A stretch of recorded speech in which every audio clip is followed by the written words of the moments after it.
Hey, doing an interview, what's up? It's the Culture Detective here investigating your favorite albums. And today I'm going to be doing a second review of the day, and it would be the new Viagra Boys album, Cave World. So, Viagra Boys is a Swedish rock band, a Swedish post punk dance punk band, and this is their third album, Cave World. And yeah, not trying to sound stereotypical here, but if nobody had told me that they're Swedish, or if I hadn't seen their Rate Your Music profile, I would probably think they're American because of how like Western and country and rowdy their music can be. But anyways, we have the new album from Viagra Boys. Now, I have reviewed their last album, Welfare Jazz, when it came out, and even though I like the instrumentals, I like the humor, some of the songs are legitimately catchy, I think overall Welfare Jazz is a little bit weak because there are also a lot of redundant instrumentals and the album just doesn't really click for me all that much. Now we have a new album from them, Cave World, and I think this album is a lot more enjoyable in that instrumentally it is so much more thick and dense, it is more hilarious, the songs are catchier, and overall the album is more solid. Also, there's a concept in this album, and that is this album is about human societal collapse, how we have so many people refusing to take vaccines, ranting about conspiracy theories online, and how stupid Homo sapiens are, essentially. And maybe we should all just return to monkey, because humans are too stupid. Thus, the final track on the album, Return to Monkey. But anyways, the album starts off with Baby Criminal, and right off the bat we have a banger opening with the immediate drums, with the catchy hooks, dance beats, they even mixed in with some saxophones. It is a total blast.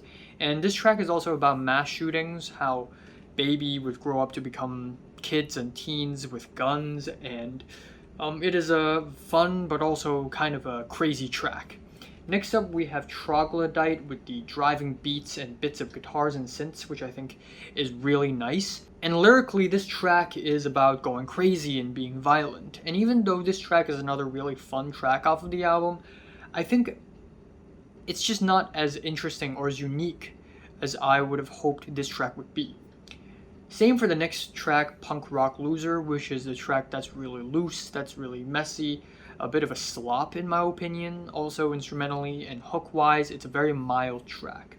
But the pace quickly picks itself back up with the track Creepy Crawlers, which is a hilarious track where Sebastian, the frontman of the band, rants about these conspiracy theories, from 5G towers to microchips and the vaccines, and the first half of the track is kind of spacey, which I don't really like, but the second half with the tight drums, the wild performances, it is honestly a lot of fun. And I think one of the reasons why I really enjoy this track is because of how it reminds me of Lightning Bolt. So there's that. Next up, we have the cognitive trade-off hypothesis, which basically hypothesizes that maybe humans are losers. Homo sapiens, or at least the ancestors of Homo sapiens, are too stupid. They are shunned out of the ape community. That's why they went on to develop and evolve into human beings. But human beings are actually losers, and apes are stronger. And it's a really fun concept. And also, with the deep, murky, growly track, with a dance beat, it is another really fun sounding track.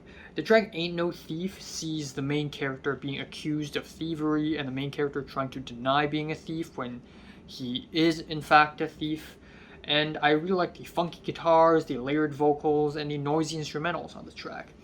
And then we have the track Big Boy, which is a bit of a lo-fi track with some acoustic guitars and cycling beats, and it sounds like something that Gorillaz would have made in the Plastic Beach era. And yeah, kind of reminds me of Stylo. But overall, I wouldn't say this is one of the more memorable tracks here, because at the end of the day, the instrumentals are kind of tame.